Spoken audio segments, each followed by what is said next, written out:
magandang araw mga kakotsero. Ito na naman po ang inyong lingkod na si Jigs na magbibigay sa inyo ng giya ngayong araw ng Miyerkules.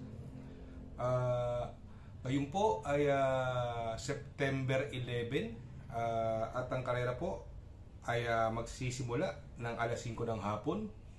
Meron po tayong 7 magagandang karera. Uulitin ko, itong aking giya ay purely review and analysis ko labang at walang halong information. Mga kakotsero, umpisahan na po natin. Race number 1. Dito po magsisimula ang ating winner take all. Pilracom rating based handicap system race, class 5, 5 split, placer.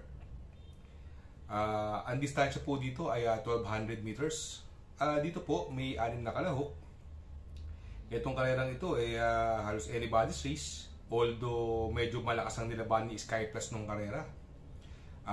Si Barayong, nakotso lang po siya ni Barayong, nadaanan siya sa loob at dinaan po sa photo finish yun, yung laban na yun. At from JR de Ocampo, sasakyan po siya ngayon ni Kelvin Abobo. Sa tingin ko may mga panalo dito, no?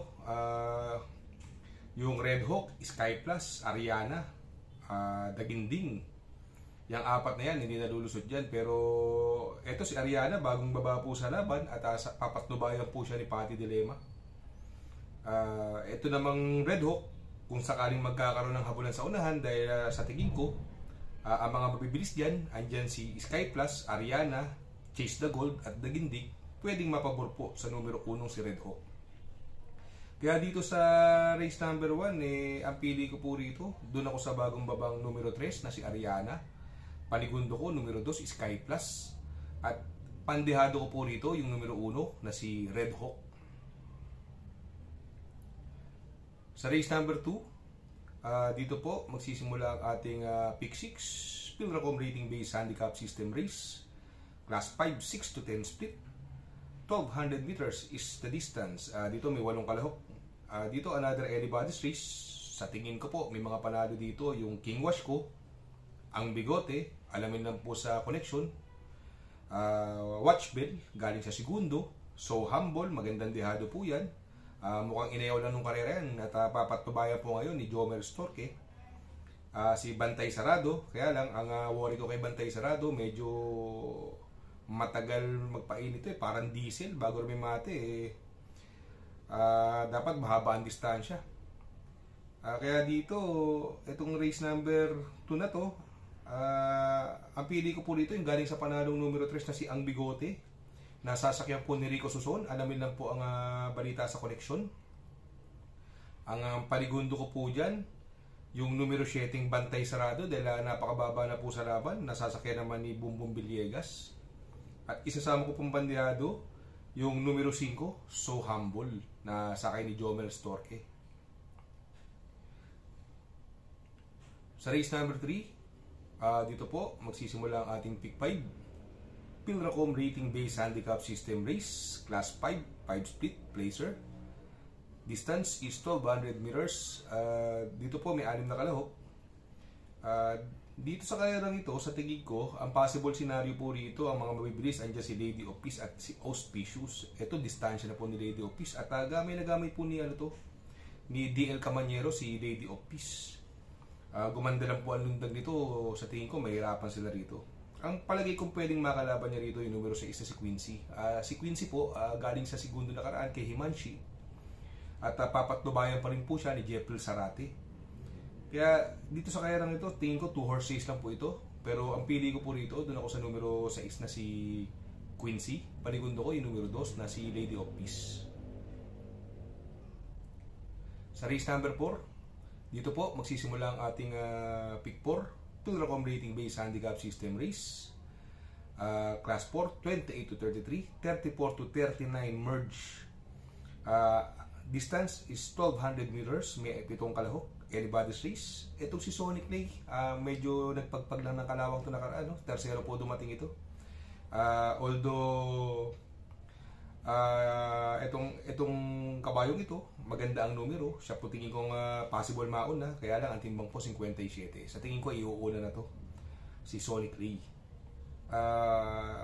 Ang mga pwedeng bumaliglig po sa kanya, andyan si Eutychus, pero lately, ito si Eutychus tinuturuan ng sumunod. Great Britain, ayan, may tuling po yan, nasa kay ni Charles Reyes. At si Grand Laughter naman, papatnubayan ni Pabs Cabalejo. Itong si Clababana, matagal nagbakasyon, no? Although sa tingin ko, ito may panalo din po to kung sakaling may batak sa takbo, kaya lang medyo matagal nagbakasyon. Itong full combat order, magaling naman kay Pamboy Ponce. At itong si Bravo, no? 2 beses ang nabibitin ito, no? Si Bravo. Kung sakaling magkaroon ng lutsahan, ito may pinakamalapit na distansya, ang mapupwesto na distansya, si Bravo, nasa kay ni King Flores. Although 52 ang timbang niya, siya po ang tingin kong pandihado ko dyan, si Bravo. At siya na rin ang kukunin kong pampermero. Kaya dito sa race number 4, ang pili ko po, numero 7, si Bravo. Panigundo ko, numero 1, Sonic Clay. At isasama ko yung numero 2 na si Eutychus.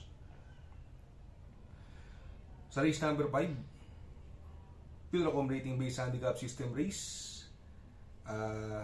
Class 4, 16 to 21 split. 1200 meters is the journey. Dito, no, may 8 kalahok. Dito, si Golden Opportunity, ang ganda po ng barrier na ito, no? Ang layo niyang nanalo doon sa ganyang barrier trial. Mukhang tingin ko, condition to ngayon, si Golden Opportunity. At wala po ako nakikita ibang matulin dito bukod kay Spirit of Might. Pero sa tingin ko, kayang-kaya niya ni Spirit of Might Ang pwede rumimati rito, yung numero 4, Stripe of Pink, gamay po ni A.R. Ramos yan. At yung numero 5, Autumn Shower, nasasakyan naman ni BJB Galleta. Pero alamin niyo po sa connection. Pero ako pili ko po rito, doon ako sa numero 8 si Golden Opportunity. Sa tingin ko, mukhang makakaraos ito dahil 1200 meters lang ang karera, napakaigsi ng distansya.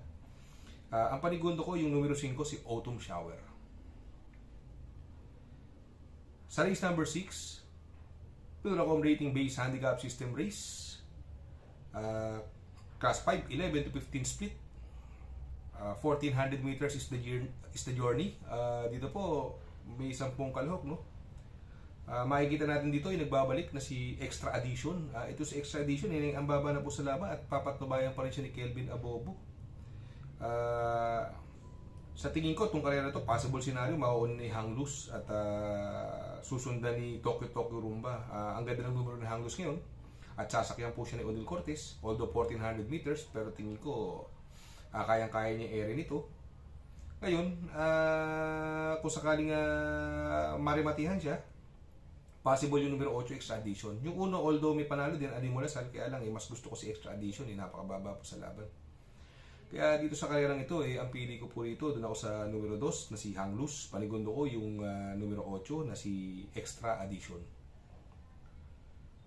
Sa race number 7, last and final race, Pilracom Rating Based Handicap System Race, Class 5, 11 to 15 split.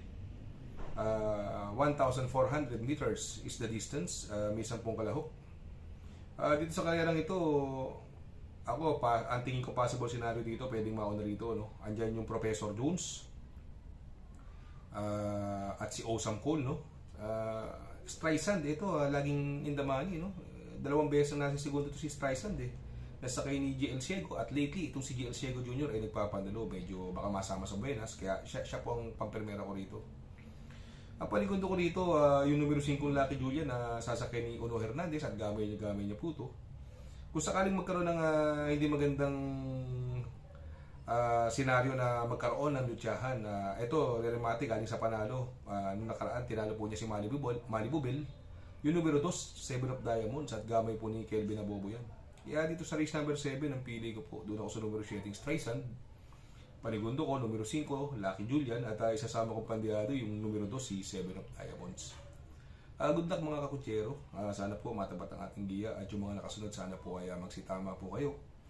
Ako'y makikisiyo lamang na please like, share, subscribe, and hit the notification bell para updated po kayo sa aking mga giya. Good luck po and happy racing!